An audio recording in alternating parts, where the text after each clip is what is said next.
NewsRadio. 7:34, good morning on News Radio WRVA. March Madness kicks off today, VCU in action. They'll get going at 6:50. We'll talk about that a little bit later with Robbie Robinson, the voice of the VCU Rams. Also, Governor Gilmore stops by the program on Thursday. I have a lot to talk about with him. And the Fed got together. Okay, if I asked you, honestly, what's the Fed? Would you know? Dr. Richard Bilas, my mentor, economics professor, is going to come on and explain exactly what the Fed is later on the program. But I saw this story and I wanted to bring it up to you. So, Nick Shirley. I think everybody knows who Nick Shirley is. It's a kid, YouTuber, hoodie, that exposed the billions of dollars in fraud in Minnesota.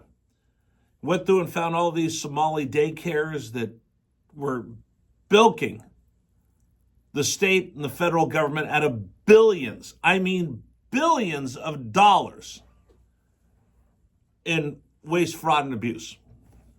And then he was attacked for whatever reasons, went before Congress, and we're still waiting to see who exactly had that $9 billion stuck in their pocket that came out of your pocket, my pocket. So now he's got a new target of his investigations. Let me back up for a second. Why did it take Nick Shirley, 23-year-old kid with a YouTube camera, to expose the $9 billion of fraud that we have in Minnesota? Why was it just a kid with a YouTube camera that was able to do this? Where was the media? Where was ABC? Where was CBS? Where was CNN? Where was Fox? Where was everybody else? Why didn't you find it? New York Times, why didn't you find it? Well, let's move on. So now Nick Shirley has decided that he's going to go look into California to see what they're up to.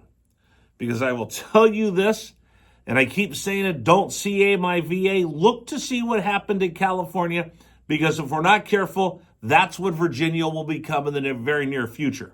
We're hurtling towards Californiaism right here in the Commonwealth of Virginia. So Nick Shirley goes out to California, and he says, I'm going to look into the waste, fraud, and abuse of the programs they have out there in California. So I keep telling you, folks, you don't need to be outraged. You just need to listen. There's plenty of outrage out there, and there's a lot of reasons to be outraged, but it just leads to frustration. I don't know about you. I don't do anything very well when I'm frustrated, including making decisions. So work with me here. Nick Shirley goes out to California, says, I'm going to look into the fraud that there is in California. What happens? The governor of California, the Democratic presidential hopeful, Gavin Newsom, his Twitter account, the state of California, mocks Nick Shirley for coming out, wanting to look into, see if there's anything going on in California that was not on the up and up. What happened in Minnesota? They attacked Nick Shirley for being a racist or anything else under the sun they could think of, instead of going, wow, look, $9 billion is being pilfered from the American people. Let's do something about it. Instead, they attack Nick Shirley. Why? Well, it's attack the messenger, not the message. Same thing here in California. So I have a question to the Democratic leaders in Minnesota, the Democratic leaders in California. If you're running such a clean system where there's no waste, fraud, abuse, then why do you care whether Nick Shirley shows up? If everything was so perfect and you weren't losing money and people weren't ripping off the taxpayers, wouldn't you welcome Nick Shirley coming to the state of California or coming to Minnesota? Wouldn't you say, hey, Nick, come on over. Take a look. We're doing a pretty good job. It's kind of like when you go to a restaurant. My family always have this, we always laugh. My mom used to say, oh, look, that restaurant must be pretty good. Look how many cars are out in front. My dad would say, look at the parking lot. Is it clean? Then I think the kitchen's going to be okay. And it made me think about this. When you look at what California's doing, mocking him, trying to shame him into not looking into what's going on within their state, what Minnesota did, which was attack him and try to shame him into leaving by calling him a racist. It reminds me of working in kitchens. And I worked in kitchens not as a cook. I was a waiter. But all those years that I worked in restaurants when I was going to school, I knew the places I worked were pretty good because the kitchens were clean. So think about this. When you go to a restaurant and it's an open kitchen and you can see everything going on there, how much better do you feel about the food? Feel pretty good. It's clean. They have to be open on display. I see how clean the kitchen is. I think the food's going to be pretty good and I'm not going to get sick. But how many times have you gone by a kitchen and you just kind of see the door swing open and it's filthy? You can just tell it's a dirty kitchen. It smells like, oh my gosh, I don't want to see what's going on in that kitchen. I don't want to see what they're doing. I'll sit there and eat and just hope that I don't get sick.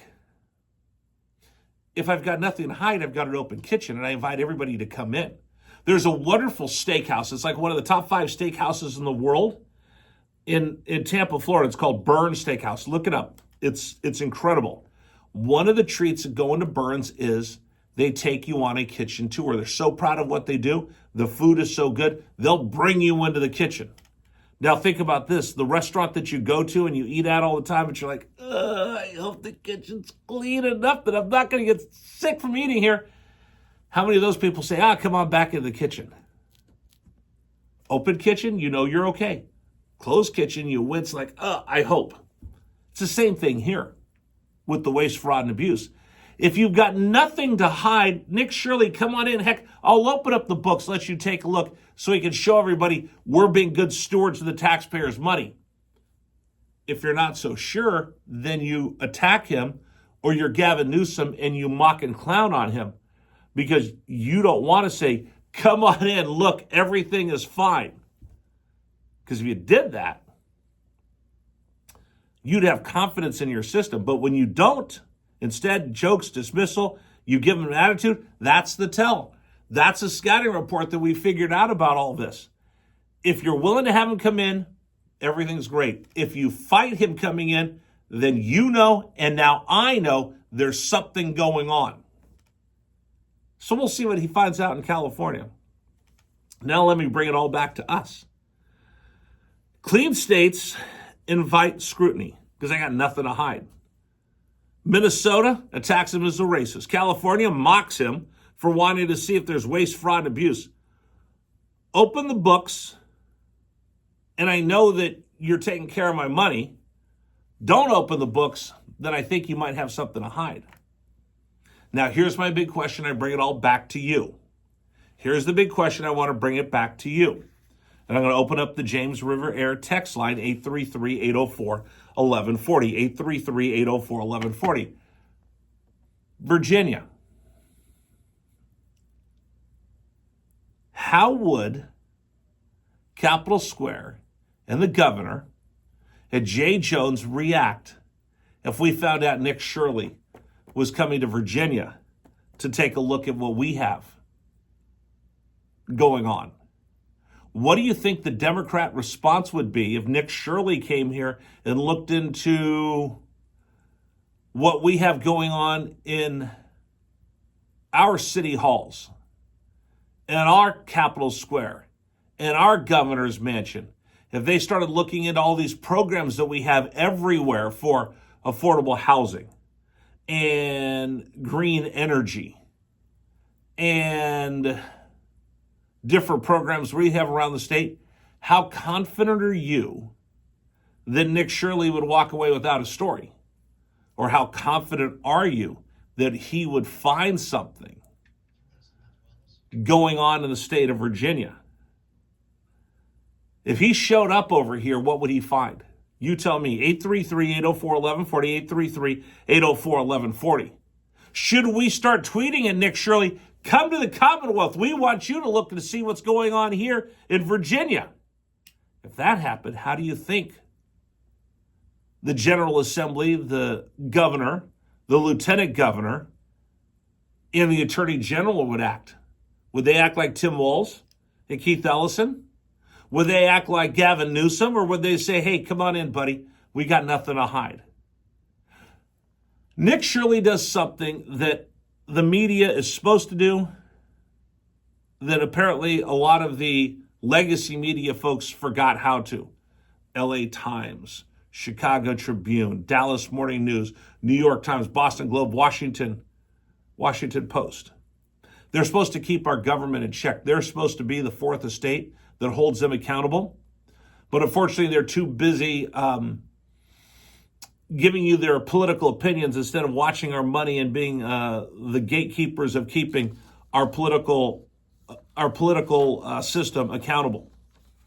And unfortunately, well, I should say fortunately for us, a 23-year-old kid with an iPhone is doing the job of the fourth estate. So let me know. I'd like to know from you this morning, 833-804-1140 on the James River Air text line.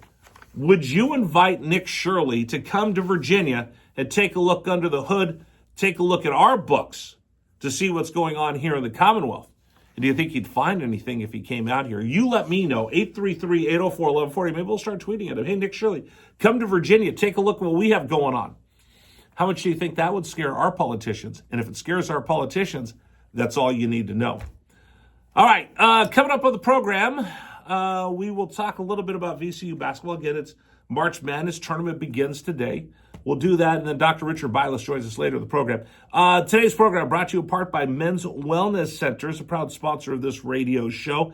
You know, when you are in your 20s and 30s, you feel like you are invincible.